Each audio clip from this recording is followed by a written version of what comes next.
नमस्कार, मी अजित चव्हाण. रोकठोक मध्ये आपलं स्वागत. मोस्ट वॉन्टेड या विषयावरती आपण आज चर्चा करणार आहोत आणि अर्थातच कुख्यात डॉन दाऊद इब्राहिम कासकर याच्या बाबतीत ही चर्चा असणार आहे. या बाबतीतलं निवेदन काल केंद्रीय गृहमंत्री राजनाथ सिंह यांनी संसदेमध्ये सादर केलं. पाकिस्तानला दाऊद संबंधातली सर्व आवश्यक कागदपत्र वेळोवेळी भारत सरकारनं दिली आहेत, मात्र तरी देखील पाकिस्तानकडून दाऊदच्या विरोधात कारवाई करण्यात आली नसल्याचं राजनाथ सिंह यांनी लोकसभेमध्ये सांगितलंय. एकूणच सरकार कितीही बदलली तरी देखील दाऊद आहे तो मोस्ट वॉन्टेड. भारत पाकिस्तान पर अपनी अंतर्राष्ट्रीय बाध्यताओं इंटरनेशनल ऑब्लिगेशंस को पूरा करने, दाऊद इब्राहिम तथा अन्य आतंकवादियों का पता लगाने और उन्हें भारत को सौंपे जाने के बारे में सभी स्तरों पर लगातार दबाव बनाए रखे हुए हैं. और अध्यक्ष महोदया, मैं यह भी कहना चाहूंगा विनम्रता के साथ कि पाकिस्तान को चाहे हमें परसू करना हो, चाहे पाकिस्तान पर हमें प्रेशर बिल्डअप करना हो, हम दाऊद को लाकर ही रहेंगे. यह मैं बात विश्वास के साथ कहना चाहता हूं. आणि याच विषयावरती आपण मान्यवरांसोबत चर्चा करणार आहोत. मोस्ट वॉन्टेड आजचा आपला रोकठोकचा विषय आहे.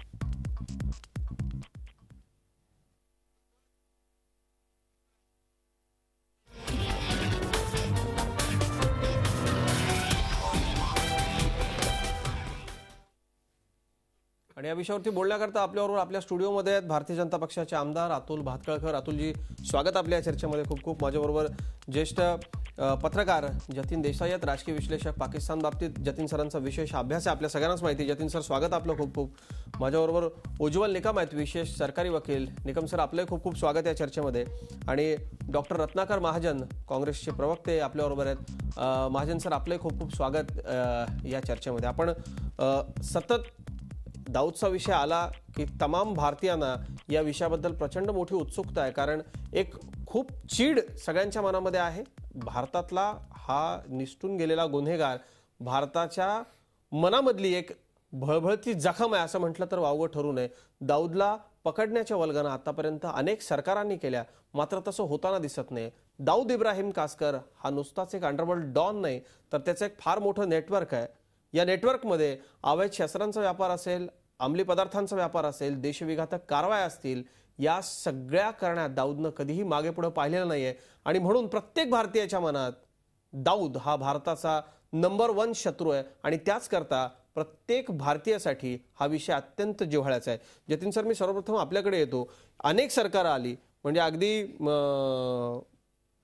प्रत्येक वेळेला जर आपण विधानं बघितली तर कैक विधानं तर अशी होती की लोकांना खूप अशी आशा वाटायची की खरंच आता हे सरकार दाऊदच्या मुसक्या बांधून आणेल, त्याला पकडून आणेल आणि हा आरोपी आपल्या कोर्टासमोर आपल्याला इथं मुसक्या बांधून उभा असलेला दिसेल. पण तसंच झालं नाही. काय कारण वाटतं त्या पाठीमागे? मला एकतर आपण जे सांगितलं त्याच्या संपूर्णपणे सहमत आहे. प्रत्येक भारतीयाला की दाऊद आपला शत्रू वाटतो, आणि मात्र भारतीयालाच नाही तर आपण लक्षात घेतलं मानवतेचा तो शत्रू आहे, लक्षात घेतला पाहिजे. म्हणजे तो भारतापुरतं आपण मर्यादित ठेवताही कामा नये.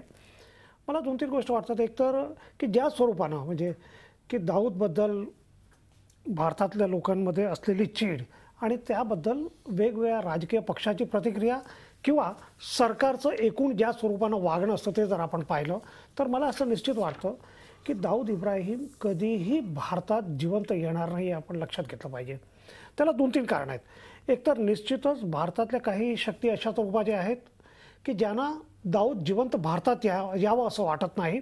आणि त्याचसोबत दुसरंही आपण लक्षात घेतलं पाहिजे की पाकिस्तानमध्ये देखील की पाकिस्तानमध्ये ISI असेल किंवा त्यातलं लष्कर जे आहे त्यांना देखील दाऊद पाकिस्तानच्या बाहेर, भारत सोडा इतर कुठेही तो जावं असं त्यांना परवडणार नाही, आपण लक्षात घेतलं पाहिजे. म्हणजे कारण अशा स्वरूपानं की जर तो पाकिस्तानच्या बाहेर कुठेही गेला दाऊद तर तो पाकिस्तानमध्ये त्याला कशा स्वरूपाची मदत मिळत होती, तो पाकिस्तानमध्ये एवढे वर्ष कुठे लपून राहिलेला होता, त्याला कशा स्वरूपानं प्रोटेक्शन दिलं जातो, संरक्षण दिलं जातो, या सगळ्या गोष्टी बाहेर येतील. आणि म्हणून दाऊदला पाकिस्तानचे ISI जे आहे ते देखील देशाच्या बाहेर जाऊ दिलं जाणार नाही, ही वस्तुस्थिती आपण लक्षात घेतली पाहिजे. म्हणजे आपल्या सगळ्यांना हे वाटतं की दाऊदला आपण पकडून आणावं, दाऊदला भारतात आणावं असं प्रत्येकाला वाटतं. परंतु वस्तुस्थिती अशी आहे दोन्हीकडे, म्हणजे भारतातल्या काही शक्तींना तो नको आहे आणि पाकिस्तानमधल्या ISI आणि लष्कराला कुठल्याही परिस्थितीत तो पाकिस्तानचा बाहेर जावं हे परवडणारं नाही. आणि आपण हे लक्षात घेतलं पाहिजे की आता संसदेत जो काही गोंधळ झाला, म्हणजे पहिल्या दिवशी गृहराज्यमंत्र्यांनी ज्यावेळेस म्हटलं की दाऊद कुठे आहे आम्हाला माहीत नाही, आणि त्यानंतर राजनाथ सिंगनी खुलासा केला आणि राजनाथ सिंगनी म्हटलं की दाऊदला आम्ही आणणार. अशा प्रमाणे जर आपल्याला आठवत असेल की लोकसभेच्या निवडणुकीच्या आधी सुशील कुमार शिंदेनी ज्या स्वरूपाचं वक्तव्य केलं, त्यामुळे असं वाटत होतं की निवडणुकीच्या आधीच दाऊदला भारत अमेरिकेच्या मदतीनं, कारण अमेरिकेच्या मदतीशिवाय दाऊदला आणणं शक्यच नाही, तर अमेरिकेच्या मदतीनं भारतात आणणार आणि ते निवडणुकीचं ते एक मोठा इश्यू असणार आणि त्यावर अशा स्वरूपानं. पण तसं झालं नाही. मला असं वाटतं की दाऊदला की बऱ्याच स्वरूपाची जी काही चर्चा आहे, दाऊद कुठे आहे वगैरे, कराचीमध्ये क्लिफ्टन वगैरे, पण तो माझं असं मत आहे की दाऊद कराचीमध्ये नाही. दाऊदला कराचीत ठेवणं ISIला परवडणारं नाही, हे आपण लक्षात घेतलं पाहिजे. दाऊदला निश्चितच, पण तो पाकिस्तानच्या बाहेर नाही आणि अफगाणिस्तान आणि वजिरिस्तानच्या भागामध्ये तो असू शकतो, वजिरिस्तान या भागात फाटा किंवा ज्याला आपण म्हणतो खैबर पख्तूनख्वा या ठिकाणी कुठेतरी त्याला लपवलं असणार. त्याच्या बाहेर त्याला जाणं शक्यच नाही आणि कराचीमध्ये तर अजिबात त्याला ठेवणं शक्य नाही, कारण कराची अशा स्वरूपाचं शहर आहे की तिकडे वेगवेगळ्या एजन्सीज ज्या आहेत, म्हणजे अमेरिकेतल्या एजन्सी असतील किंवा इस्रायलच्या एजन्सी असतील, चायनीज एजन्सी देखील आणि भारतीय एजन्सी देखील त्या ठिकाणी सक्रिय असणार स्वाभाविक आहे. म्हणजे अशा स्वरूपानं आंतरराष्ट्रीय राजकारण ते घडत असतं आणि त्यामुळे त्यांना कराचीत ठेवणं हे परवडणार नाही. खूप आणखी बरेच मुद्दे आहेत मला त्याच्यावरती तुमच्याशी बोलायचे, कारण आतून पाकिस्तानच्या संदर्भामधली जी सगळी माहिती आहे ती तुमच्याकडे सतत अपडेट असते. येऊया तुमच्याकडे, पण उज्ज्वल निकम सर, मी आपल्याकडे येतो. आंतरराष्ट्रीय कायद्याचा कसा नेमका भारत वापर करतोय दाऊदला भारतामध्ये आणण्याकरता, किंवा कायदेतज्ञ म्हणून आपला अभ्यास काय आहे? भारत सरकारचे किती प्रयत्न आहेत आणि ते योग्य दिशेनं सुरू आहेत का? कारण पहिल्या दिवशी आमचे गृहराज्यमंत्री म्हणाले की आम्हाला माहिती नाही, पण नंतर गृहमंत्र्यांनी दिलेलं जे निवेदन आहे ते देशानं ऐकलं. काय आपला अभ्यास आहे कायदेतज्ञ म्हणून? आपण आंतरराष्ट्रीय कायद्याचा योग्य वापर करतोय का? भारत आंतरराष्ट्रीय पातळीवर योग्य दबाव टाकतोय का? अजित, दोन गोष्टी आपण प्रामुख्याने लक्षात ठेवल्या पाहिजे. पहिली गोष्ट म्हणजे 1993च्या पूर्वी दाऊद इब्राहिम हा फक्त खंडणी, खून आणि स्मगलिंगच्या चॅनलचा उपयोग करणारा एक फक्त साधा डॉन, अंडरवर्ल्ड डॉन म्हणून ओळखला जात होता. पण 1993च्या बॉम्बस्फोट खटल्याच्या तपासाच्या दरम्यान असं निष्पन्न झालं की हा 1993ला 12 मार्चला जो मुंबईला 12 ठिकठिकाणी बॉम्बस्फोट केले, यामागे दाऊद इब्राहिम हा एक महत्वाचा याचा सक्रिय सहभाग होता. आणि मग ही माहिती कोणी दिली? कारण 1993चा मुंबई बॉम्बस्फोट खटला मी संपूर्ण चालवला. तर त्यावेळेला भारतातील भारतीय नागरिक ज्यांना काही ह्या बॉम्बस्फोट घडवण्याकरता उद्युक्त करण्यात आलं होतं, टायगर मेमन असेल, दाऊद इब्राहिम आणि असेल आणि काही लोक, अशी 8-10 लोकांची दुबईला एक मीटिंग झाली. त्या मीटिंगमध्ये 3 ते 4 पाकिस्तानची लोक होती. त्यांची नावं आमच्याजवळ उपलब्ध होती, परंतु ते कोण, त्यांचं पाकिस्तानमधील स्थान काय, याचा स्पष्ट उलगडा आम्ही ज्या साक्षीदारांची साक्ष न्यायालयात घेतली बॉम्बस्फोट खटल्यात त्यावेळेला काही झाली नाही. परंतु 3-4 पाकिस्तानचे लोक होते आणि हे 10-12 भारतीय नागरिक ज्यांनी हे बॉम्बस्फोट पुढे घडवले, प्लॅन्टर्स, त्यातल्या 1-2 प्लॅन्टरना आम्ही माफीचा साक्षीदार केला आणि बॉम्बस्फोट खटल्यात साक्ष घेतली. त्यांनी सांगितलं की आम्ही पाकिस्तानमध्ये ज्या वेळेला गेलो, म्हणजे दुबईला ज्या वेळेला मीटिंग झाली त्या दाऊद इब्राहिम होता. दाऊद इब्राहिम हॅज अग्रीड की आम्ही त्याचं स्मगलिंगचं चॅनल ह्या RDX आणि वेपन्स करता वापरण्याचं कबूल केलं. म्हणजे मोहम्मद डोसा असेल, बाकीचे असतील, हे सगळं ते स्मगलिंग चॅनल मार्फत दिघी, रायगड, शेखाडी लँडिंग झालं रायगडमध्ये. आणि मग आम्हाला पाकिस्तानच्या एअरपोर्टवरती आमची तपासणी झाली नाही, आम्हाला प्रशिक्षण देण्यात आलं. वाहक कॅन्टोन्मेंट जतीनना माहिती असेल, जतीननाही पाकिस्तानचा अभ्यास भरपूर आहे. तर हे पाकिस्तानमध्ये ज्या 15-16 ऑर्डनन्स फॅक्टरी यावेळेला होत्या त्यातील कसं आम्हाला ट्रेनिंग देण्यात आलं, RJS हँड ग्रेनेड्स आम्ही कशा प्रकारे उडवले, रॉकेट लॉन्चर कसे उडवले. पण एक गोष्ट लक्षात ठेवली, ज्या अर्थी पाकिस्तानमध्ये विमानतळावरती कुठे इमिग्रेशन तपासणी झाली नाही, दुबई ते इस्लामाबाद आणि इस्लामाबाद ते दुबई इमिग्रेशनचा कुठे त्यांच्या पासपोर्टवरती स्टॅम्प नाही, परंतु दुबईहून अमुक तारखेला ते उडालेले आहेत आणि परत अमुक ठिकाणून ते दुबईला आलेत. कुठे गेले, कुठून आले याचा पासपोर्टवरती उल्लेख नाही. मग ते माफीच्या साक्षीदाराने सांगितलं की आम्ही पाकिस्तानला गेलो, आमचं इमिग्रेशन व्हिसा मांडला, शिक्का उमटवला आणि अशा अनेक गोष्टी आम्ही त्या तर्काने सांगितलं. म्हणजे याचा अर्थ की पाकिस्तानमधले ISIचे लोक यात सहभागी होते. पाकिस्तान आर्मी विमानतळावर त्यांना त्यांचं कुठेही एंट्री होऊ दिली नाही. ही खबरदारी पाकिस्तानमधून घेण्यात आली. प्रश्न असा येतो की दाऊद इब्राहिम हा तेव्हापासून वॉन्टेड, म्हणजे दाऊद इब्राहिमला दहशतवादी हे जे स्वरूप आलं, हा दहशतवादी आहे हे 93 बॉम्बस्फोटाच्या नंतरच्या घटनेनंतर. आणि मग त्याने अनेक भारतामधील दहशतवादी कृत्यामध्ये भाग घेतला, तो भाग अलायदा. अमेरिकेला शेवटी पटलं की हा एक कुविख्यात डॉन टेररिस्ट आहे आणि मग अमेरिकेने त्याला इंटरनॅशनल जाहीर केलं.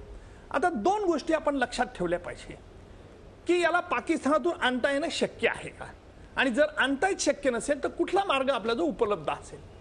निश्चित गृहमंत्र्यांचं अतिशय स्टेटमेंट स्वागतार्ह आहे, परंतु काही प्रॅक्टिकल डिफिकल्टीज देखील आपण डोळ्यासमोर ठेवल्या पाहिजे. म्हणजे मी आपल्याला परत आठवण करून देतो अजित, की ज्याला जनरल परवेज मुशर्रफ इथे आले होते आणि त्यावेळच्या तत्कालीन सरकारला त्यांनी विचारलं who is Dawood Ibrahim, he is not staying in our country, स्पष्ट नकार दिला, आमच्या देशात नाही. आज देखील पाकिस्तानच्या अँबॅसेडरचं जे स्टेटमेंट आहे की दाऊद नामक व्यक्ती सध्या आमच्या इथे नाही, सध्या आमच्या इथे नाही, म्हणजे मागे होता का त्याचं उत्तर नाही, पुढे आहे का, राहणार आहे का. दरवेळेला ते त्याची काळजी घेत असतात की त्याची आयडेंटिटी लपून राहील. आता पाकिस्तान बरोबर आपला गुन्हेगार हस्तांतर कायदा नाही, म्हणजे मग आपण एक्स्ट्रॅडिशन या कायद्यानुसार आणू शकत नाही. मग दुसरा मार्ग, जर जिथे ज्या देशाची कायदा नसेल गुन्हेगार हस्तांतर, ज्याला एक्स्ट्रॅडिशन आपण असं म्हणतो, तो जर नसेल तर मग डिपोर्टेशनचा मार्ग आहे, म्हणजे हकालपट्टी करणं. पाकिस्तान त्याची हकालपट्टी करेल का, नाही करणार. का करणार नाही, कारण असं आहे की भारतात जी जी आतापर्यंत दहशतवादी कृत्य झाली या दाऊदचा पडद्यामागचा पाठिंबा भरपूर होता. आता दाऊदने मध्यंतरी काही वल्गना केल्या, काही नामांकित वकिलांकडे मी शरण यायला तयार आहे, सीबीआयच्या माजी अधिकारी, हे सारा बकवास आहे. दाऊद कधी असं शरण येणार नाही आणि कधी म्हणणार नाही, हे त्याला माहिती आहे की त्याच्या विरुद्ध पुरावा काय न्यायालय झाला, तो भाग अलायदा. परंतु ती फक्त एकमेकावरती राजकीय चिखलफेक झाली, त्याच्याबद्दल इकडे मी त्याला काही फार महत्व देत नाही. परंतु डिपोर्टेशन करणारी मग याला आणता येईल का, प्रश्न असा आहे की अबोटाबाद येथे आता पाकिस्तानच्या अँबॅसेडरने सांगितलं की तो आमच्या इथे नाही. अबोटाबाद येथे ओसामा बिन लादेनला अमेरिकेच्या CIA शोधून टिपून मारलं. ही एक संधी आपल्याला घेता येईल का, जर ते नाही आणि आपलं इंटेलिजन्स एजन्सीनी जर त्याला शोधलं आणि अबोटाप्रमाणे आपल्या दाऊदवरती कारवाई करता येईल का. तसं केलं तर काही आंतरराष्ट्रीय तिसरं महायुद्धाला काही तोंड फुटेल का, हा एक प्रश्न महत्वाचा आहे. आणि समजा हे सगळे मुद्दे आपण हे जे सगळे आपण सांगितलेले मुद्दे हे खूप महत्वाचे होते. आणि आता याच म्हणजे अबोटाबाद सारखं आपल्याला करता येईल का, तर त्यासाठी राजकीय इच्छाशक्ती हवी. आणि आपले जे दोन पाहुणे अतुल भातखळकर आणि डॉक्टर रत्नाकर महाजन, आता मी आपल्या दोघांकडे येणार आहे. या दोन तज्ज्ञांची आपण सविस्तरपणे मतं जाणून घेतली. मला एक ब्रेक घ्यायचा आहे आणि ब्रेक नंतर एका अत्यंत संवेदनशील आणि लोकांच्या जिव्हाळ्याच्या विषयावरती आपण बोलतोय. सविस्तर ही मतं आपण जाणून घेतली आणि दोन राजकीय पाहुण्यांकडे आपण यानंतर आता जाणार आहोत. एक छोटासा ब्रेक घेतोय, लगेचच परतूयात. पाहत राहा रोखोक.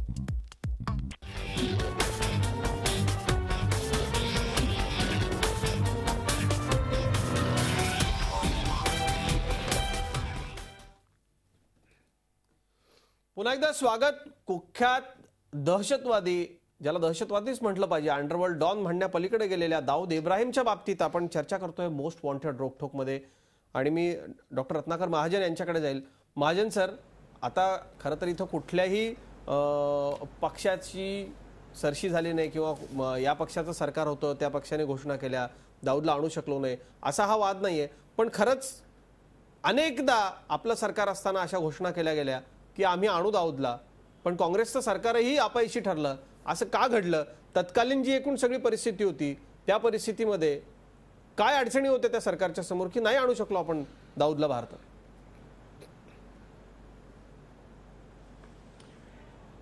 एकीकडे तुम्ही म्हणता की हा पक्षाशी संबंधित विषय नाही आणि त्यानंतर दुसऱ्याच दमात लगेच काँग्रेस पण आणू शकला नाही असं सांगून टाकता. यातला विरोधाभास तुमच्या लक्षात येईल का नाही कोणास ठाऊक, श्रोत्यांच्या नक्की लक्षात येईल अशी मला पूर्ण आशा आहे. प्रश्न असा आहे की दाऊद इब्राहिम हा देशाचा गुन्हेगार आहे. त्यामुळं या देशामध्ये कधीही कुणाचंही सरकार असलं तरी त्या सरकारचं या गुन्हेगाराला पकडून त्याला देशाच्या कायद्यानुसार शिक्षा करणं हे त्या सरकारचं राष्ट्रीय कर्तव्य आहे. आता हे जर होत नसेल तर त्याची कारणं काय, तर ती आंतरराष्ट्रीय राजकारणात आणि आंतरराष्ट्रीय देशोदेशीच्या स्पर्धात्मक अवस्थेमध्ये गुंतलेली आहेत असं आपल्या लक्षात येईल. म्हणजे भारतीय उपखंड हे एकेकाळी 2 महासत्तातल्या सत्ता स्पर्धेचं एक स्थान समजलं जायचं, पण 2 पैकी एक महासत्ता अस्तंगत झाल्यावर एका महासत्तेला जणू हे आता आपलं मैदान आहे आणि ते आपल्याला मोकळं आहे असं वाटू लागलं. त्याच्यातून काही गुंतागुंतीचे प्रश्न आंतरराष्ट्रीय राजकारणात निर्माण झाले.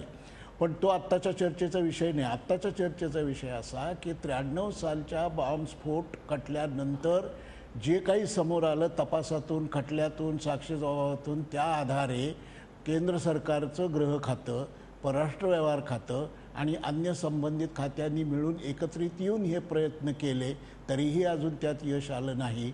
याची कारणं मी मगाशी म्हटलं त्याप्रमाणे आंतरराष्ट्रीय राजकारणामध्ये गुंतलेली आहेत.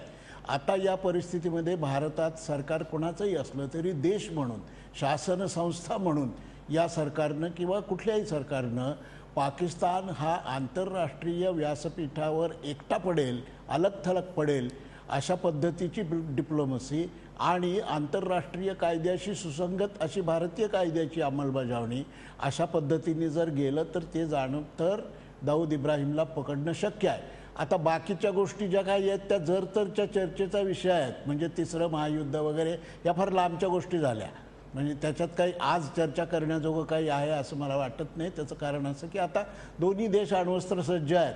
कन्व्हेन्शनल वॉरला आता संधी फार कमी आहे आणि शक्यताही फार कमी आहे. या साऱ्या पार्श्वभूमीवर कुठलीही प्रोव्होकेटिव्ह स्टेटमेंट न करता किंवा कुठलंही आगखाऊ अतिराष्ट्रवादी विधान न करता एक गुन्हेगार आहे आणि तो देशाबाहेर पळून गेलेला आहे, त्यासाठी काय उपाययोजना करायच्या तेवढ्यापुरतीच ही चर्चा मर्यादित असावी असं मला वाटतं. अगदी खरं आहे. आपण ज्या पद्धतीनं एकूण दोन्ही देशांमध्ये आता नेमकी काय परिस्थिती आहे, दोन्ही देश अण्वस्त्र सज्ज असं म्हटलात सर, तरी पण सर्वसामान्य माणसाच्या मनामध्ये जी भावना असते ती भावना मी कार्यक्रमाच्या सुरुवातीलाच बोलून दाखवली. अतुल भातखळकर, सरकार आता तुमचं आहे. आधी तुमचे मंत्री महोदय म्हणाले की कुठे दाऊद माहिती नाही, पण नंतर गृहमंत्र्यांनी निवेदन केलं की आम्ही प्रयत्न करतोय, आमच्या पद्धतीनं एकूण ज्या पद्धतीनं प्रयत्न करायला हवे त्या पद्धतीनं प्रयत्न सरकार करते असं ते म्हणतात. पण काय नेमकं केलं गेलं पाहिजे? लोकभावना आपण चांगल्या पद्धतीनं जाणता. तुमचं आता सरकार आलंय, नवीन सरकार आलं की प्रत्येक गोष्टीच लोकांना नवीन अपेक्षा असते आणि दाऊदचा हा विषय तुमचं सरकार आल्यानंतर आता पुन्हा एकदा चर्चेला आलेला आहे. साहजिकच सरकारला ही देखील अपेक्षा आहे तडफदार नेतृत्वाकडून तुमच्या की दाऊदच्या मुसक्या बांधून भारतात आणणार का हे सरकार? नाही, दाऊदच्या मुसक्या बांधून आणलं पाहिजे याच्याविषयी कोणाचं दुमत नाहीच आहे. तसं आधीच्या सर्व पॅनलिस्टने सांगितलं की या देशातल्या 125 कोटी लोकांचं या विषयावर एकमत आहे की तो गुन्हेगार आहे. केवळ गुन्हेगार नाही, तो देशद्रोही आहे, दहशतवादी आहे आणि त्यामुळे दाऊदला आणलं पाहिजे या देशामध्ये आणि त्याला कठोरातली कठोर शिक्षा ही दिली गेली पाहिजे. याच्याविषयी कोणाचंही दुमत असल्याचं काही कारण नाही आहे. मुद्दा एवढाच आहे की त्याला आणणं याच्याकरता जे करावं लागेल ते केलं पाहिजे. ती करण्याची क्षमता आपल्यामध्ये आहे का? तर ती क्षमता देश म्हणून जेवढी आपल्यामध्ये क्षमता आहे तेवढी क्षमता 100% आहे, पण ती पुरेशी नाही आहे. आणि दाऊद कुठे लपलेला आहे किंवा कुठे कोणाच्या आश्रयाने आहे हे सगळ्या जगाला माहिती आहे. त्यामुळे तो पाकिस्तानमधल्या कुठल्या भागात आहे याच्यावर कदाचित चर्चा होऊ शकते, पण पाकिस्ताननेच त्याला त्या ठिकाणी ठेवलेलं आहे. जे बिन लादेनला लपवू शकतात त्यांच्या दृष्टीने दाऊद तर काय आहे? त्यांच्या दृष्टीने दाऊद हा बिन लादेनच्या तुलनेमध्ये की झडकी पत्तीच आहे. आणि त्याच्यामुळे जसं अडवाणींनी एकदा गृहमंत्री असताना पाकिस्तानचं वर्णन हे रोग स्टेट म्हणून केलं होतं, जे आता उज्ज्वल निकमांनी सांगितलं की इमिग्रेशनचे शिक्केसुद्धा त्यांना लावू दिले नाही. त्याचं कारण असं आहे की ते लावले असते तर पुरावा निर्माण झाला असता. जेव्हा स्टेट मशिनरीज अशा पद्धतीने काम करते त्यामुळे एक प्रकारचं जे अघोषित युद्ध पाकिस्तान आपल्या विरोधात खेळतंय त्या युद्धाचाच एक भाग 93चे बॉम्बलास्ट हे होते. आणि त्याच्यामुळे दाऊद आला पाहिजे का आणला पाहिजे का याच्याविषयी काही दुमत असण्याचं कारण नाही. त्यातल्या ज्या काही अडचणी आहेत त्या अडचणी आहेत. हे ठीक आहे की लादेनला ज्या पद्धतीने अमेरिकेने टिपलं त्याच्यावर जे आपण पुस्तकं वाचली असतील तर त्याच्याकरता किती मोठ्या प्रकारची तयारी, किती मोठं संशोधन आणि अमेरिका ही एक जागतिक महासत्ता आहे आणि ते पाकिस्तानला 100% नमवू शकतात. तेवढी ताकद आज भारताच्या अंगात आहे का? तर माझं व्यक्तिगत मत आहे आज भारताच्या अंगात तेवढी ताकद दाऊदला तशा पद्धतीने आणण्याची आपल्या अंगात ताकद आहे का? तर ताकद नाही आहे. आज नव्हती ताकद येईल, ती ताकद आल्यानंतर 100% आपण दाऊदला ज्या पद्धतीने लादेनला मारलं अमेरिकेने, त्या पद्धतीने दाऊदला भारतामध्ये आणण्याचे नक्कीच आपण नक्कीच प्रयत्न करू. निकम सर, आपल्याला बोलायचं होतं एक सगळ्यात महत्वाची गोष्ट निकम सर, की इच्छाशक्ती. म्हणजे अतुल भातखळकरांनी आणि रत्नाकर महाजन सरांनी जे सांगितलं की अति राष्ट्रवादी किंवा प्रॅक्टिकल आपण विधानं केली पाहिजे. दोघंही पॅनलिस्टने अत्यंत प्रॅक्टिकल हे सगळी विधानं केली आहेत. पण खरोखर कायदेतज्ञ म्हणून आपल्याला असं वाटतं का की सततचा पाठपुरावा, सततची इच्छाशक्ती किंवा ज्या पद्धतीनं प्रयत्न करायला हवे तसे प्रयत्न होताना दिसत आहेत का? असं आहे, आपण ज्या वेळेला पॅनलवरती पॅनलिस्ट चर्चा करत असतो त्यावेळेला काय मार्ग आपल्याजवळ उपलब्ध आहेत, कशा रीतीने त्यावरती उपाययोजना करता येईल आणि त्याचे चांगले काय प्रकार असू शकतात, वाईट कॉन्सिक्वेन्सेस काय आहेत, हा सगळ्या पॅनलिस्टनी साकल्याने विचार करायचा असतो. तरच ती पॅनल डिस्कशन किंवा डिबेट होऊ शकतं. पहिली गोष्ट मी सांगितली की पाकिस्तान बरोबर आपल्याला कुठलाही कायदेशीर मार्गाने आणता येत नाही. त्याला पाकिस्तान त्याची हकालपट्टी करू शकत नाही. मगाशी अतुलजीने सांगितलं की राजकीय इच्छाशक्ती प्रत्येक पक्षाची असते आणि आपल्या संपूर्ण देशाची या बाबतीत एकजूट आहे. त्यात काही पक्षीय पातळीचा कुठला प्रश्न येत नाही. प्रश्न असा येतो की मगाशी अतुलजी म्हणाले की आपल्यात तेवढी ताकद आहे का? थोडंसं मी या ते सहमत नाही अतुल. आपल्या जो ताकद निश्चित आहे, आपल्या जो नाही ती न्यूसन्स पॉवर नाहीये. आपण आज ती न्यूसन्स पॉवर आपल्याला करता येत नाही आणि दाखवता येत नाही, कारण तिकडे अमेरिकेकडे मोठी न्यूसन्स पॉवर आहे. म्हणून यावेळेला डिप्लोमॅसी, ज्याला पॉलिटिकल डिप्लोमसी म्हणतात, सध्या अमेरिकेचे आणि आपल्या सरकारचे संबंध अतिशय घनिष्ठ सलोख्याचे निर्माण झालेले आहेत. आपल्याला त्या गोष्टीचा राजकीय दृष्ट्या फायदा करून घेता येईल की नाही आणि कसा करून घ्यायचा हे आपल्या सरकारवरती अवलंबून राहणार आहे. आणि जर एकदा कारण आज अमेरिकेच्या दृष्टिकोनातून तो देखील घोषित दहशतवादी त्यांनी जाहीर केलाय, त्यावेळेला कित्येक हजारोच्या डॉलर्सचं त्यांनी बक्षीस लावलेलं आहे. एकदा अमेरिकेकडे जर चांगली वकिली केली, नुसतं अमेरिकेत जाऊन अमेरिकन नागरिकांपुढे नाही पण अमेरिकेत सरकारपुढे जर आपली चांगली मुत्सद्दीगिरी टिकली, तर कदाचित अमेरिकेच्या मदतीने, ज्याप्रमाणे अबोधा बातमी येथे सांगितलं त्याप्रमाणे जागतिक महायुद्धाचं मी काही भीती म्हणून सांगितलं नाही, एक मी त्यातले तुम्हाला फोरसाईट म्हणून सांगितलं की काय होऊ शकतं, पाकिस्तान काय करू शकतं.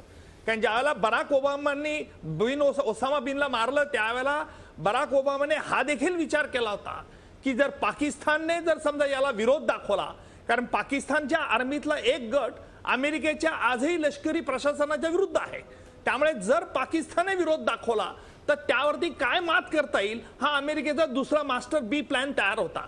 त्या दृष्टिकोनातून भारताला या दृष्टिकोनातून अमेरिकेशी मदत घेऊन, अमेरिकेला विश्वासात घेऊन आपल्याला हे निश्चित कार्य पार पाडावं लागेल. दाऊद कुठे लपतो? CIA कडनं आपण जर मदत घेतली, बाकीच्याकडनं आपल्या इंटेलिजन्स एजन्सीला माहिती आहे. आज या मितीला, या घडीला कदाचित दाऊद पाकिस्तानमध्ये नसेलही, परंतु याचा अर्थ त्याला पाकिस्तानचा राजाश्रय नाही असं म्हणता येणार नाही. मी ज्यावेळेला इस्लामाबादला गेलो होतो, जतीनही माहिती असेल कदाचित, ते इस्लामाबादला या 26/11 याच्यात गेलो होतो, लखवीला वाचवण्याचे कशा दृष्टिकोनातून त्यांचे प्रयत्न झाले, त्याप्रमाणे पाकिस्तानमधून हर प्रकारे प्रयत्न होतील. सांगण्याचं तात्पर्य असं मला आपल्याला सांगायचं आहे की आपल्याला अमेरिकेची मुत्सद्दीगिरी आपल्याला उपयोगात आणायची आहे. आपल्या सरकारचे आणि अमेरिकेचे जे जवळचे चांगले संबंध निर्माण झालाय त्याचा डिप्लोमॅसी उपयोग करून घेतला तर निश्चित दाऊदला आपल्याकडे आणता येईल. अगदी खरंय सर. एका ब्रेकसाठी मला थांबायचं, अतुल भातखळकरांनाही बोलायचं आणि डॉक्टर रत्नाकर महाजन, मला आपल्याकडून हे जाणून घ्यायचं म्हणजे आता जे लोक ही चर्चा खूप गांभीर्यानं ऐकत असतील त्यांना, की आतापर्यंत पाकिस्ताननं कशा पद्धतीनं दुटप्पीपणा केलेला आहे आणि दाऊद ही एक फार मोठी आर्थिक ताकद देखील आहे. पाकिस्तानमधले लष्करशाह असतील किंवा लोकशाहीची सरकार असतील, या सगळ्यांनीच का सतत दाऊदला पाठीशी घातलं आणि भारतातले काही असे गट आहेत की ज्यांना खरंच नको आहे दाऊदच्या बाबतीत काहीही सरकारने केलेलं, त्यांची त्या पाठीमागची नेमकी काय भूमिका आहे हे आपण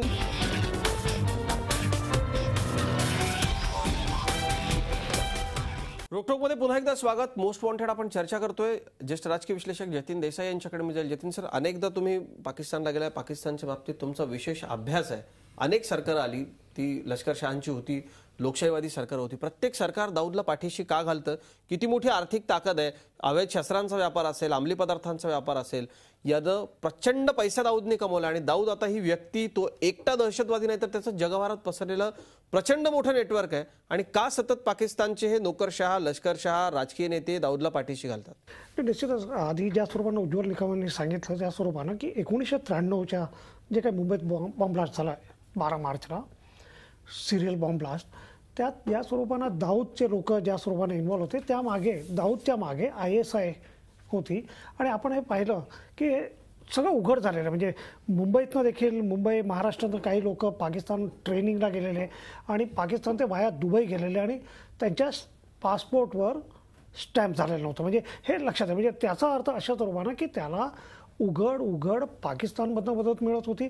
आणि जेव्हा आपण पाकिस्तान म्हणत असतो तेव्हा उघड त्याला ISI त्याच्यासोबत होती. म्हणजे पाकिस्तानचा उल्लेख करत असताना, पाकिस्तानला म्हणत असताना ISIला वगळून न चालणार नाही, आपण लक्षात घेतलं पाहिजे. आणि म्हणून की सरळ आहे की दाऊदच्या सोबत सुरुवातीपासून ISI होतं आणि आज देखील ISI दाऊदच्या सोबत आहे. आणि ह्यासोबत हेही आपण लक्षात घेतलं पाहिजे की दाऊद की गेले काही वर्ष की अफगाणिस्तानमधनं जे काही ज्या स्वरूपानं नार्कोटिक्सचं जे काही स्मगलिंग होतं आहे आणि तो रूट जो आहे ते अफगाणिस्तानमधनं पाकिस्तानमध्ये येणं आणि पाकिस्तानमधनं भारतामार्गे युरोप, अमेरिका अशा स्वरूपानं जाणं हा त्यातला रूट आहे. आणि त्यात दाऊदने प्रचंड पैसे बनवले आहेत. आणि दाऊद आज पाकिस्तानमध्ये एक आर्थिक सत्ता आहे, आपण लक्षात घेतलं पाहिजे. मी मुद्दामून एक गोष्ट आपल्याला सांगू इच्छितो की पाकिस्तानमध्ये एक नवीन चॅनल सुरू होऊ इच्छित आहे. एक टीव्ही चॅनल गेल्या 1 वर्षापासून त्या दृष्टीनं अनेक लोकांनी रिक्रूट देखील केलेले आहेत. आणि त्या टीव्ही चॅनल एवढं म्हणजे त्या टीव्ही चॅनलची कशा स्वरूपाची आर्थिक सत्ता आहे अजून ते सुरू झालेलं नाही. परंतु त्या टीव्ही चॅनलकडे आज 8 हेलिकॉप्टर आहे. यावर कोणी विश्वास ठेवू शकणार नाही की भारतातले जे सगळ्यात मोठे जे काही टीव्ही चॅनल आहे, मला वाटत आहे की कुठल्याही टीव्ही चॅनलकडे एखादं हेलिकॉप्टर असावं असेल अशा स्वरूपात. पण त्या ह्याच्याकडे 8 हेलिकॉप्टर आहेत. आणि त्यातनं तुमच्या लक्षात येतं आणि त्यामागे त्या टीव्ही चॅनलच्या मागे जो काही पैसा आहे तो मोठ्या प्रमाणानं दाऊदचा पैसा आहे. आणि हे लपून राहिलेली गोष्ट नाही. म्हणजे पाकिस्तानमध्ये की त्या टीव्ही चॅनलमध्ये काम करणाऱ्या काही पत्रकारांशी बोलत असताना देखील जोकिंगली तर सांगतात, सब जानते की पैसा कहाँ से आ रहा है. म्हणजे ही वस्तुस्थिती आहे. आणि पाकिस्तानमध्ये लोकांना माहिती आहे, त्या स्वरूपानं आपल्या इंटेलिजन्स एजन्सीला देखील या गोष्टी माहिती आहे. आणि म्हणून माझं सांगण्याचं तात्पर्य अशा स्वरूपाचं आहे की दाऊद पाकिस्तानमध्ये एक मोठी आर्थिक सत्ता आहे, हे देखील आपण लक्षात घेतलं पाहिजे. आणि म्हणून त्याची जी काही आर्थिक सत्ता, त्याच्याकडे जो काही पॉवर आहे त्याचा उपयोग करायचा आणि त्याला लोकांच्या समोर येऊ द्यायचं नाही. दाऊदला लोकांच्या समोर येऊ द्यायचं नाही. दाऊदच्या माध्यमातून अनेकांनी कसे कोट्यवधी कमवलेत किंवा कशा पद्धतीनं तिथले लष्करशहा दाऊदच्या जीवावरती पोचले जातात आणि कशा पद्धतीनं दाऊदचा वापर करून आपली सत्ता अनेकांनी टिकवली आहे, हे सर्वश्रुत आहे. भातकर साहेब, मी आपल्याकडे येतो, पण याच्यानंतर डॉक्टर रत्नाकर महाजन मी आपल्याकडे येईल. आंतरराष्ट्रीय थोडासा लोकांना जाणून घ्यायची उत्सुकता असते की पाकिस्तानच्या काही प्रांतामध्ये अशांतता आहे, ती काही देशांच्या फायद्याची आहे. आणि या सगळ्यामध्ये भारतातल्या अनेक अशा गोष्टींच्या पाठीमागे दाऊद हे आपल्याला माहिती आहे. त्याचा वापर करून घेणारे देखील काही देश आहेत, काही संघटना जगामध्ये आहेत. सर, हे नेमकं नेटवर्क काय आहे? आपला इतक्या वर्षाचा सगळा अभ्यास जो आहे तो काय सांगतो की कशा पद्धतीनं दाऊद या सगळ्या लोकांसाठी फायद्याचा आहे आणि म्हणून त्याची ताकद वाढवली जाते, त्याला ताकद दिली जाते, विशेषतः पाकिस्तानातून?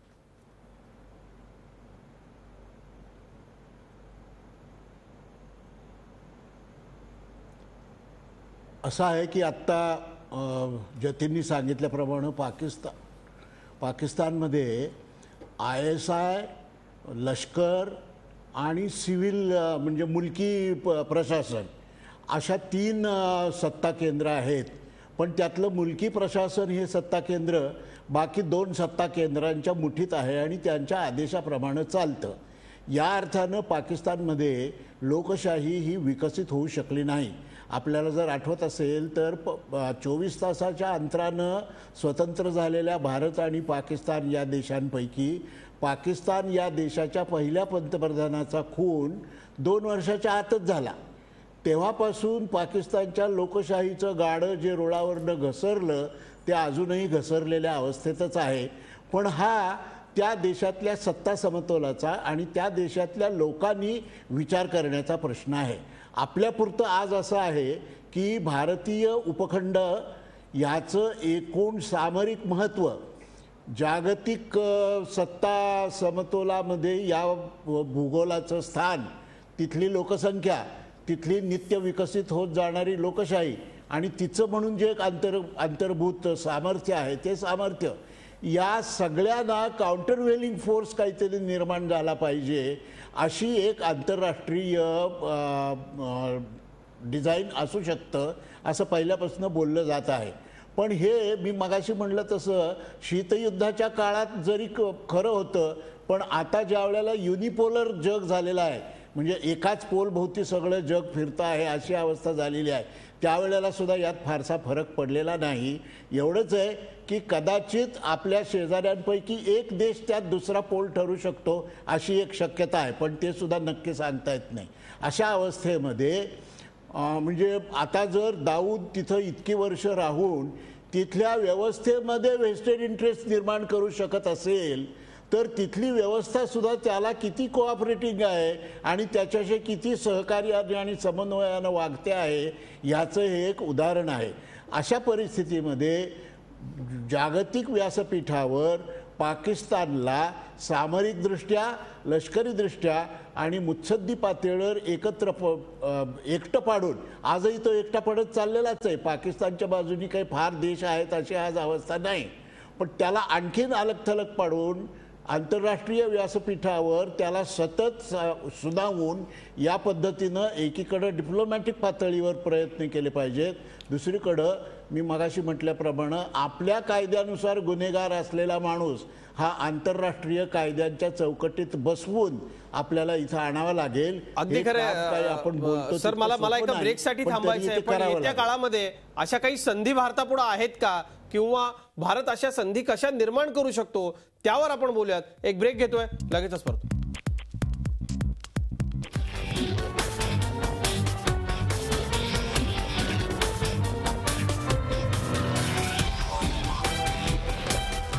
पुन्हा एकदा स्वागत. रोकठोक मध्ये आपण चर्चा करतोय मोस्ट वॉन्टेड दाऊद इब्राहिम वरती. अतुल भातखळकर, ब्रेकला जाण्यापूर्वी आपल्याला आपलं मत मांडायचं होतं. एकूण आता काय संधी आहे जतीन देसाई आपल्याकडे येईल, पण आता तुमचं सरकार आहे आणि खरंच या नव्या सरकारकडून या विषयावरती देखील भारतवासियांना तितक्याच जास्त अपेक्षा आहेत. काय नेमकं करायला हवं, जाता जाता काय सांगा? त्यांनी म्हटलं की अपेक्षा असणं अत्यंत स्वाभाविक आहे. फक्त एवढंच आहे की दाऊदला कसं पकडायचं याची चर्चा काही जाहीरपणे टी व्ही माध्यमातून होणार नाही. यातल्या दबक्या आवाजात ज्या चर्चा चालत असतात, इंटेलिजन्स एजन्सी काय पद्धतीची काम करत असते आणि जे उज्ज्वल निकमानी मुद्दे मांडले की अमेरिकेचं सहकार्य घेतलं पाहिजे वगैरे वगैरे, हे सगळं सहकार्य आपण वेळोवेळी घेतोच आहोत, पण त्याचे काही चांगले परिणाम दिसत असतात. आपण गेल्या वर्षभरात पाहिलं की काही अतिरेकी हे नेपाळच्या बाउंड्रीवर आपल्याला सापडले. आता हे तर शक्य नाही ना की सगळेच्या सगळे अतिरेकी नेपाळच्या बॉर्डरवर आपल्याला तिथे सापडले, आपली IB घेऊन आले आणि त्यांच्यावर खटले दाखल केले. त्यामुळे यात काय घडलं हे उघडच आहे की त्यांना, पण सगळ्याच गोष्टी या अधिकृतपणे त्याची चर्चा करायची नसते. त्यामुळे दाऊदला किंवा असे जे गुन्हेगार आहेत त्या सगळ्याच गुन्हेगारांना पकडून आणलं पाहिजे. तसं इंडियाच्या पहिल्या काळामध्ये एक्स्ट्रॅडिशन ट्रीटी झाली. अबू सालेम जो भारतामध्ये आला ते एक्स्ट्रॅडिशन ट्रीटी झाल्यानंतर पहिलं त्याला यश आलं ते अबू सालेमच्या रूपाने आलं. त्याच्यामुळे अशा पद्धतीने उपाय करावे लागतील.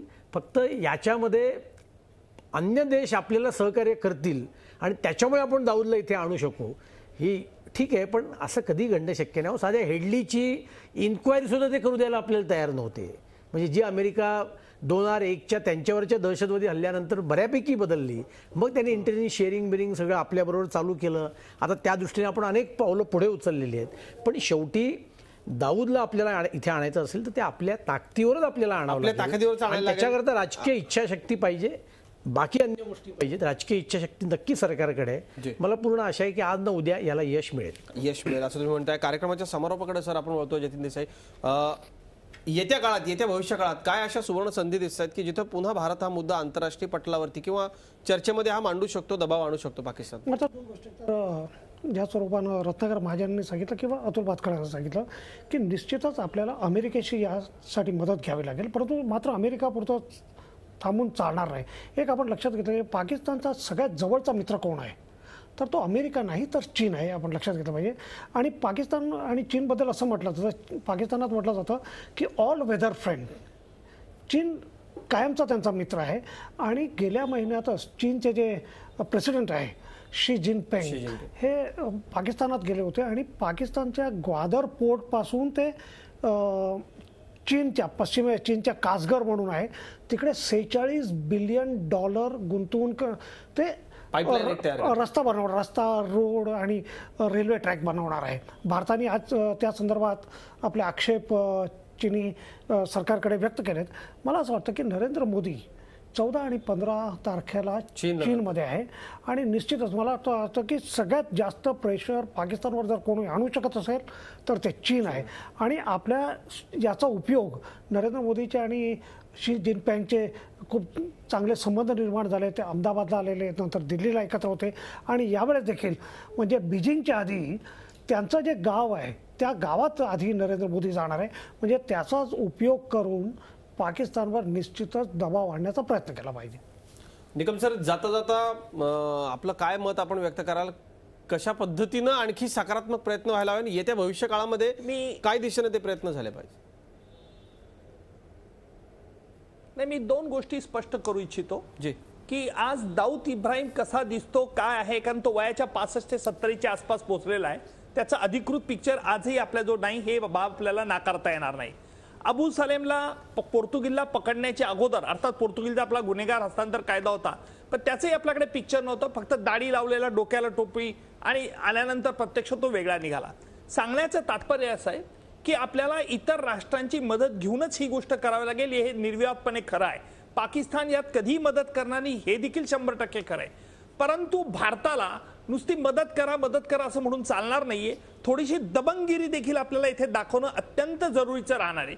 अमेरिकेने आपल्याला 26/11 मध्ये मदत केली, कारण काय? कारण मी एफबीआयचे एक्सपर्ट मुंबईला आले होते, त्यांना मी स्वतः तपासलेलं आहे. अमेरिका इतका सहजासहजी बोलण्याने फसत नाही. अमेरिकेने हेडलीच्या वेळेला आपल्याला महाप्रयासाने हेडलीला इंट्रोगेशनला परवानगी दिली, तो भाग अलैदा आहे. पण अमेरिकेची ही मदत आपल्याला घ्यावी लागणार, कारण अमेरिकेजो जी न्यूसन्स पॉवर आहे, न्यूसन्स शक्ती आहे, महासत्ता म्हणून असेल, तसं ते वापरून आपल्याला ते करून घ्यावं लागेल. कारण अमेरिका देखील आज दहशतवादाने पीडित आहे आणि अमेरिकेचे आपल्या बरोबरची सध्या सरकारची धोरणं आणि अमेरिकेचे आणि आपले संबंध बघता मला असं वाटेल अमेरिका देखील आपल्याला मदत करता येईल आणि दाऊदला निश्चितपणे आणता येईल. फक्त कन्सॉलिडेटेड कॉन्स्टंट एफर्ट्स या दृष्टिकोनातून असले पाहिजे. अगदी अगदी सर. महाजन सर, जाता जाता आपली थोडक्यात प्रतिक्रिया की आता या सरकारनं कशा पद्धतीनं यामध्ये फार सकारात्मक पद्धतीनं प्रयत्न करणं गरजेचं? एकेकाळी एकाच देशाचा भाग असलेले भारत आणि पाकिस्तान हे आता 2 स्वतंत्र देश आहेत. त्यामुळं या देशातल्या सामान्य माणसांमध्ये आपसात काही रंजिश नाही, आपसात काही वादविवाद नाही, भांडण नाही, काही नाही. जे काही आहे ते पाकिस्तानमधल्या रुलिंग इलिटशी संबंधित असे हे सगळे वाद आहेत. त्यामुळं त्या पातळीवर प्रयत्न करत राहिलं पाहिजे. आणि दुसरीकडं सामान्य माणसांच्या मध्ये सद्भावना, प्रेम, आपुलकी, सहकार्य याबद्दलचे प्रकल्प, याबद्दलच्या योजना हाती घेऊन भारत पाक, आपल्याला जर आठवत असेल तर डॉक्टर लोहियांनी भारत पाक एका या नावाची एक संकल्पना मांडलेली होती. ती अजूनही तशीच रेलेवंट आहे. ती प्रत्यक्षात कधी येईल माहीत नाही, पण निदान पीपल टू पीपल लेवलवरचं जे कॉन्टॅक्ट्स आहेत ते एकीकडं अभंग राखले पाहिजेत आणि दुसरीकडं पाकिस्तानच्या रुलिंग इलिटच्या तावडीतनं पाकिस्तानचं प्रशासन सोडवलं पाहिजे. अशा प्रकारची मुत्सद्देगिरीची दुधारी नीती भारताला या संदर्भात चालवावी लागेल. अगदी खरं सर. आणि जतीन देसाईंसारखे आमचे मित्र सतत या सगळ्यामध्ये काम करत असतात. भारतामधले कलाकार असो, पाकिस्तानमधले कलाकार असो, या लोक 2 देश एकमेकाशी जोडण्याचा प्रयत्न असो, तसा प्रयत्न कायम भारताचा राहिलेला आहे. आपण सगळ्यांनीच त्यामध्ये खूप सकारात्मक भूमिका घेतली. पण पाकिस्तान मात्र दाऊद सारख्या या दहशतवाद्याला आपल्या देशामध्ये कायम ठेवू नये, त्याला पाठिंबा देऊ नये आणि हा मोस्ट वॉन्टेड दहशतवादी, अतिरेकी आणि भारताचा नंबर 1चा शत्रू पकडला जावा, हीच तमाम भारतीयांची इच्छा आहे. आज आपण सगळ्यांनी अत्यंत महत्त्वपूर्ण चर्चा केली, खूप चांगले मुद्दे आपण मांडले आणि सर्वसामान्य आमच्या प्रेक्षकांना खूप महत्त्वाची माहिती दिलीत. सर्व पॅनलिस्टचे खूप खूप आभार. रोकटोकमध्ये इथेच थांबतोय. ताज्या बातम्यांसाठी पाहत राहा झी 24 तास. रहा एक पाऊल पुढे.